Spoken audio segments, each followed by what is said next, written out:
அனைவருக்கும் வணக்கம். வக்ரதுண்ட மகாகாய கோடி சூரிய சமப்பிரப நிர்விக்னம் குருமே தேவ சர்வகாரியேஷு சர்வதா. உலகத்திலே எத்தனையோ தெய்வங்கள் இருந்தாலும் முதல் தெய்வமாக, முத்தான தெய்வமாக, முழு பெரும் தெய்வமாக, மூத்த தெய்வமாக, எம்பெருமானாக விளங்கக்கூடிய விநாயக பரம்பொருள் பேசப்படுகிறார். விநாயகருக்கு மட்டும்தான் நாள், நட்சத்திரங்கள் என்ற கணக்குகள் அவருடைய வழிபாட்டிற்கென்று ஒதுக்கப்படவில்லை. எல்லா நாட்களும், எல்லா நட்சத்திரங்களும், எல்லா நேரங்களும் விநாயகருக்காகவே சொல்லப்பட்டுள்ளது. அந்த வகையில் சிறப்பு மிகுந்த விநாயக பரம்பொருளை காமியார்த்தமாக நம்முடைய காரியங்கள் நடைபெற வேண்டும் என்ற எண்ணத்தின் அடிப்படையிலே பிரார்த்தனை செய்து அவருக்கான வழிபாட்டை மேற்கொள்வது என்பது தமிழகத்தினுடைய வழக்கமாகவே இருக்கிறது. அந்த அடிப்படையில் சொல்லும் பொழுது பிள்ளையார்பட்டி மகா கணபதியை 9 கிரகங்களும் அந்த மகா கணபதியினுடைய திருமேனிக்குள்ளே அடங்கி இருப்பதாக அற்புதமாக அந்த தலப்புராணம் குறிப்பிடுகிறது. காரணம், விநாயக பரம்பொருள் தன்னுடைய நாபி என்று சொல்லக்கூடிய வயிற்றுக்குள்ளாக 14 புவனங்களையும் தன்னுள்ளே கொண்டிருக்கிறார். எனவேதான் எந்த ஒரு மதமாக இருந்தாலும் விநாயகருடைய வழிபாட்டை முக்கியத்துவப்படுத்துகிறது. வைஷ்ணவ சமயமாகவே இருந்தாலும் மறந்தும் புறந்தொழா வைணவம் என்று சொன்னாலும் கூட அந்த வைணவத்திலும் கூட விநாயக பரம்பொருளுடைய மேன்மை பேசப்பட்டிருக்கிறது. மகா கணபதியை பாஞ்சராத்திர ஆகமமாக இருந்தாலும் சரி, வைகானச ஆகமமாக இருந்தாலும் சரி, பெருமாள் எழுந்தருளி இருக்கக்கூடிய கர்ப்ப கிரகத்திலிருந்து பலம் வரக்கூடிய பகுதியிலே பிரதான கணநாதன் என்று அவர் வணங்கப்படுகிறார். மற்றும் ஒரு விஷயமாக பெரியோர்கள் சொல்லுவதை இங்கே குறிப்பிட வேண்டும். விஸ்வக்ஷேனர் என்றும் அவர் அழைக்கப்படுகிறார். பொதுவாக விஸ்வக்ஷேனர் என்பது பெருமாளுடைய படைத்தலைவர் என்று சொல்லப்பட்டாலும் கூட பெருவாரியான மக்கள் விநாயக பெருமானை விஸ்வக்ஷேனராகவே கருதுகிறார்கள். எப்படி பார்த்தாலும் சேனாநாயகர், கணநாதர் என்ற அடிப்படையிலே அவரை நாம் எடுத்துக்கொள்ளலாம். தும்பிக்கை ஆழ்வார் என்ற பெயரிலும் பல முக்கியமான ஆலயங்களிலே எம்பெருமான் எழுந்தருளி இருப்பதை காண முடியும். திருவரங்கத்திலே ரங்கநாத பெருமாள் உபய காவிரிக்கு மத்தியில் நிலை கொள்வதற்கும் காரணமாக அமைந்தவர் விநாயக பரம்பொருள். ராமபிரானுடைய பட்டாபிஷேகம் நிறைவு பெற்ற பிறகு விபீஷண ஆழ்வாருக்கு ராமபிரான் தன்னுடைய ஞாபகமாக தன் குலதனமாக விளங்கக்கூடிய ஸ்ரீ ரங்க விமானத்தை வழங்க அந்த ரங்க விமானத்தை கைகளிலே எழுந்தருளச் செய்து கொண்டு ஆகாய மார்க்கமாக வீடனம் சென்ற பொழுது அந்த ஸ்ரீரங்கத்து குலதனம் முதலிலே நீர்க்குமிழியிலே புறப்பட்டு வந்த அந்த அற்புதம் செறிந்த ஸ்ரீ ரங்கநாத திவ்ய விமானம் இலங்கைக்கு சென்று விட்டால் செல்வங்கள் அங்கேயே நிறைந்துவிடும் என்பதற்காக அகஸ்தியர் முதலிய முனிவர்களும் தேவர்களும் பிரார்த்தனை செய்து கொண்டதன் பலனாக விநாயக பரம்பொருள் ஒரு மாடு மேய்க்கக்கூடிய சிறுவனாக உபய காவேரிக்கு மத்தியிலே இப்பொழுது எம்பெருமான் பள்ளி கொண்டிருக்கக்கூடிய ஸ்ரீரங்கத்திலே எழுந்தருளி நிற்க விபீஷ்ணாழ்வார் சந்தியாவந்தனாதிகள் செய்ய வேண்டும் என்பதற்காக மட்டுமில்லாமல் அந்த நாள், அதாவது விநாயக பெருமான் அங்கு நின்று கொண்டிருந்த நாள், விபீஷண ஆழ்வார் அங்கு வந்த சமயம் பங்குனி மாதம்.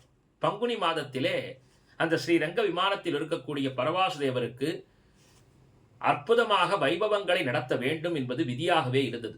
ஏனென்றால் பிரம்மதேவர் தான் முதலிலே அந்த ரங்க விமானத்தை ஆராதித்தார். அதற்கு பிறகு சூரிய பகவானுக்கு வழங்கப்பட்டு சூரிய குலத்தைச் சேர்ந்தவர்கள் எல்லாம் ராமச்சந்திர மூர்த்தி வரை வழிபாடு செய்ததாக நாம் சூரிய வம்சம் சொல்லக்கூடிய அற்புதமான ராம காவியத்தின் வாயிலாக அறிந்து கொள்கிறோம்.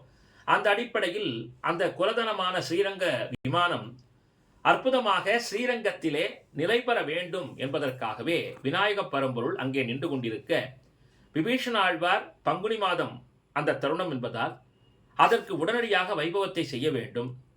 அதே சமயம் மாலை வேளை என்பதால் சந்தியாவந்தனாதிகள் முடிக்க வேண்டும் என்பதற்காக அங்கு இறங்கி அப்பழுக்கில்லாத அற்புதமாக விளங்கிய அந்த ஒரு பால தோற்றத்திலே இருந்த குழந்தையினிடத்திலே ரங்க விமானத்தை ஒப்படைத்துவிட்டு இதோ வருகிறேன் என்று செல்ல 3 முறை உங்கள் பெயரிட்டு அழைப்பேன், வரவில்லை என்றால் ரங்க விமானத்தை அங்கேயே வைத்து விடுவேன் என்று சொல்ல விபீஷண ஆழ்வார் பங்குனி மாதம் வந்திருப்பதை உணர்ந்து தன்னுடைய மாலை சந்தியாவந்தனங்களை நிறைவு செய்ய வேண்டும் என்பதற்காக ரங்க விமானத்தை விநாயக பெருமான் என்று அறியாமல் அந்த பாலகனிடத்திலே சமர்ப்பித்து விட 3 முறை அழைப்பேன், வரவில்லை என்றால் வைத்து விடுவேன் என்று விபீஷண ஆழ்வாரை பார்த்து அந்த குழந்தை சொல்ல விளையாட்டாக சொல்வதாக நினைத்துக்கொண்டு ஆச்சமனம் செய்கிறார். அச்சுதா அனந்தா கோவிந்தா என்று சொல்லும் பொழுது வைத்து விடுகிறார் உபய காவேரிக்கு மத்தியிலே ரங்க விமானத்தை. ஓடோடி வந்து விபீஷண ஆழ்வார் அசைத்து பார்த்தும் கூட இம்மி அளவும் அசையவில்லை. வேறு வழியின்றி பங்குனி மாத பிரம்மோற்சவத்தை எல்லாம் அங்கே நிறைவேற்றினார். ரேவதி நட்சத்திரத்தில் தான் எம்பெருமான் அங்கே விநாயக பெருமானால் எழுந்தருளச் செய்யப்பட்டார். எனவே தான் ரேவதி நட்சத்திரக்காரர்கள் ஸ்ரீரங்கத்திற்கு சென்று ரேவதி நட்சத்திரத்தன்று பெருமாளை வழிபட்டால் அமோக பலன் என்று சொல்லப்பட்டுள்ளது.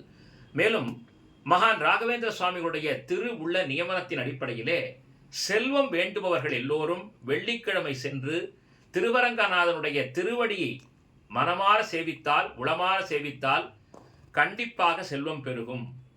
ஸ்ரீரங்க விமானமாக காணப்படக்கூடிய அந்த பிரணவாகார விமானத்தை வணங்குபவர்களுக்கு அக்ஷய பாத்திரமாக செல்லும் நிலைத்திருக்கும் என்று சாதித்திருக்கிறார். அந்த வகையிலே அந்த ஸ்ரீரங்க ஸ்ரீயை ஸ்ரீரங்கத்திலே நிலை நிறுத்திய பெருமை விநாயக பெருமானையே சாரும். இப்படி பல அற்புதங்களை விநாயக பரம்பொருள் நிகழ்த்தி இருக்கிறது.